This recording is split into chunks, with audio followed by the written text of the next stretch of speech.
Hi guys, wagwan. As you can see by the title of this video, today I'll be preparing a Jamaican meal. I'll be making Jamaican curry chicken. Now, to do this meal, people prepare it many different ways, but I'm just going to show you one of the ways that I prepare my curry chicken. So let's get right into it. So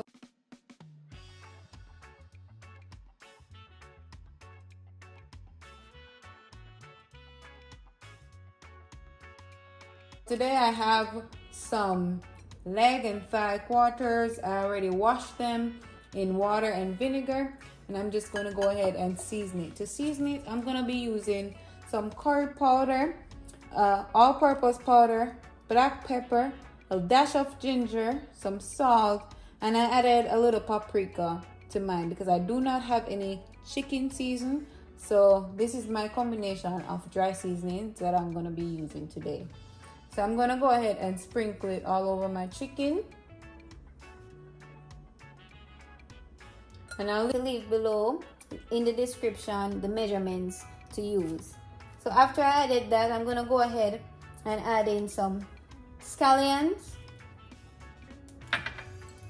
some onions, like some yellow onion, half of a yellow onion. I have here some fresh thyme, but I'm not going to put the thyme in with the stem. I'm going to just take it off like this.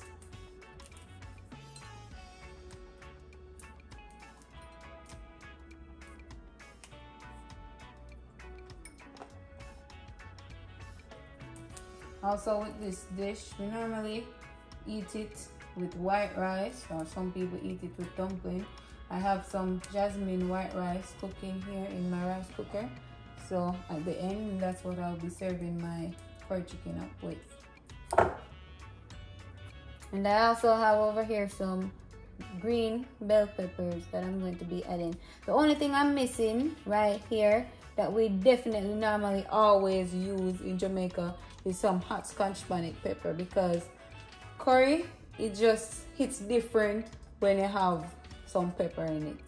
If you have cayenne pepper or any other heat pepper with high heat, you can go ahead and add that.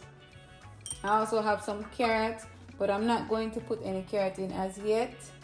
You'll see further down where I'm going to add the carrots. I have this, they call it pimento seed. We like to season our meat with it. I'm going to put about 5 pimento seed that I got from a friend here in Texas that's also Jamaican. I'm going to put that into my bowl that I'm seasoning my chicken in.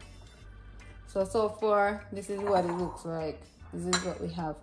I would normally recommend to use gloves, especially for my ladies who likes to have white fingernail because curry stains. But today I don't have any gloves, and I want my season to be really marinated and blended in, especially that I'm not going to be leaving this overnight. I'm going to be cooking it right away.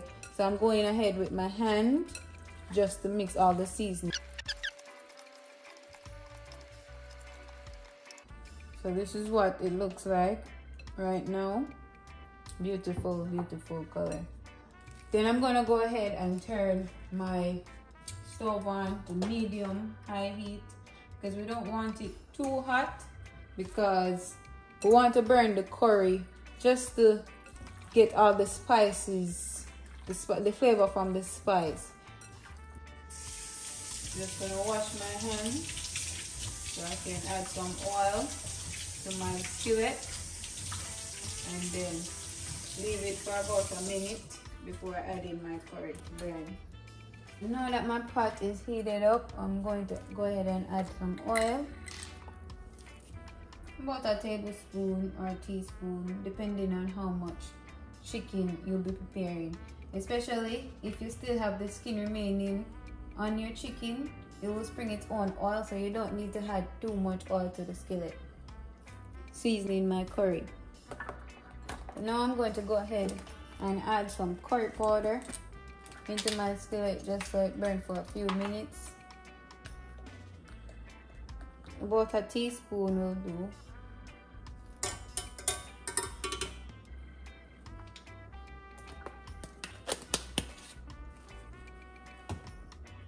because we're just burning the curry. Not really burning anything, a matter of fact. We're just, you know, releasing the spice.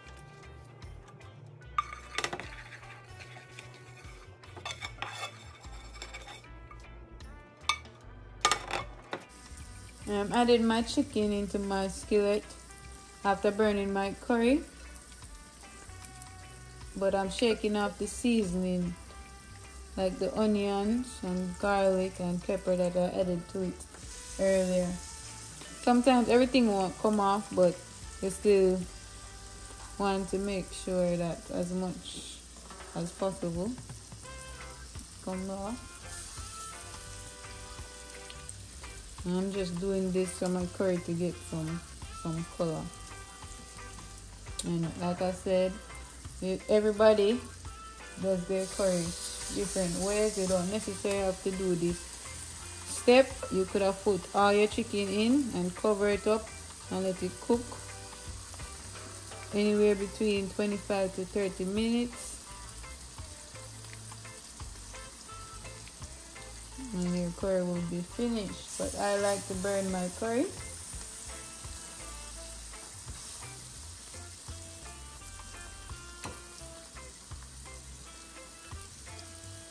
I wish you guys could smell the aroma coming from the skillet right here.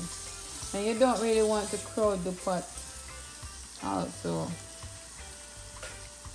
because the more in it, the curry will start to spring its own water, and we're not ready for that section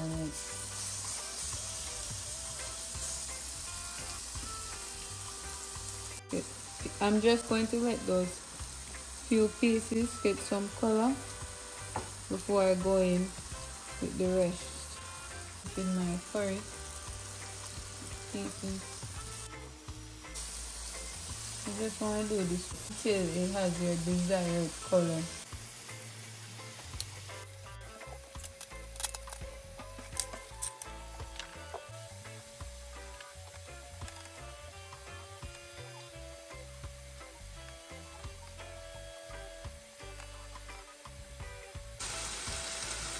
Because I'm not cooking the chicken all the way through, I just wanted to get some color. I'm going to go ahead and take these pieces out so I can add some more for the rest of my chicken.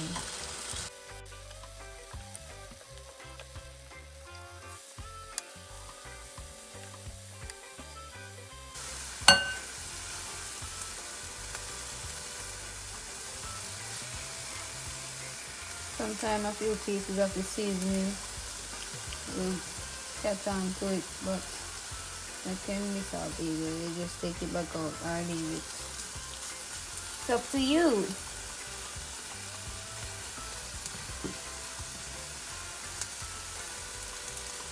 I'm gonna let those pieces get some color.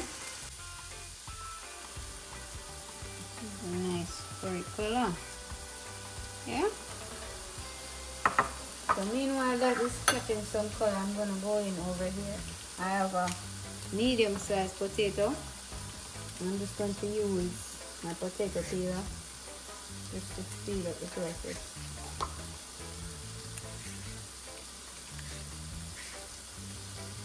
Where was this when I was in Jamaica? When I was in Jamaica, I never used to use this at all. I used to just peel the potato with a knife. But now I have access to things that make things a little easier. So I mean, might as well utilize it.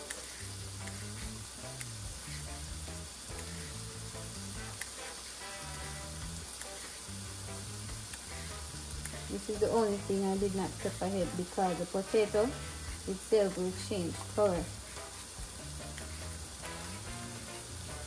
Depending on how long or how much ahead you're going to prep it, is to put it in some salt water, which will help prevent it from changing the color, but I didn't want to do that. So now I'm going to just slice up my potato into some 1 inch, about 1 inch cube sizes.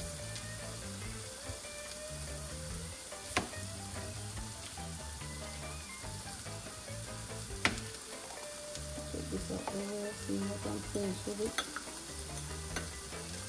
I have some baby carrots that I'll be adding when I add my potato in. I'll also be slicing up those a little smaller.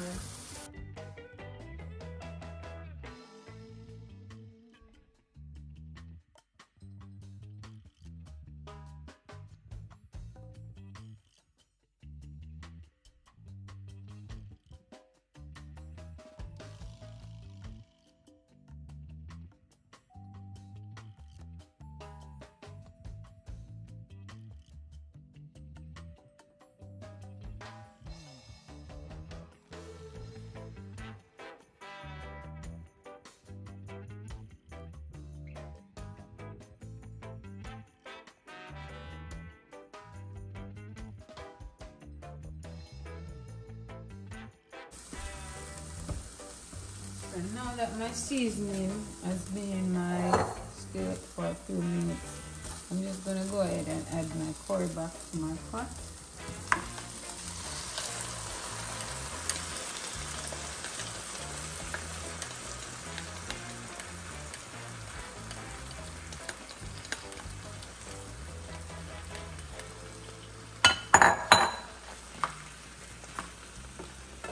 Then I am going to put my potato and my carrot. So what we like to do is the pot that the container, whatever we had seasoned our meat in, we like to just pour a little bit of water so we can get out whatever seasoning is remaining. I'm not going to add too much water because I'm going to cover my curry up. So I had that all about water, cup of water in here. I'm just going to pour it over onto my meat. So guys, it has been basically 15 minutes since my pot has been covered, and as you can see, it made its own water. This is the reason why I do not add a lot of water onto my chicken, because you still want the flavors to remain. It's my time of going off to say 15 minutes, sorry about that. And when you do it this way, you don't have to go back in and add cornstarch and all of that to try to thicken your gravy.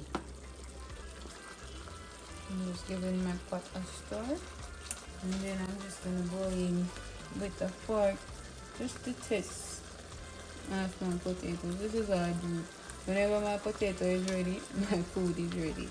My potato is not quite tender, so I'm gonna go ahead and cover it again for another 10 to 15 minutes. Guys, it's been 10 minutes since I covered up my chicken. I'm going ahead, and you see, look at that, the potato is cooked, therefore my food is ready. Our chicken is ready. This is it, guys. Thank you for watching and being here with me. I'm gonna serve mine up with my white rice that I was making earlier, and you know I like to garnish, so I'm gonna sprinkle some parsley flakes onto my rice. And I had some tomato. I just decided to put it on the side, but I hope you enjoyed. Thank you.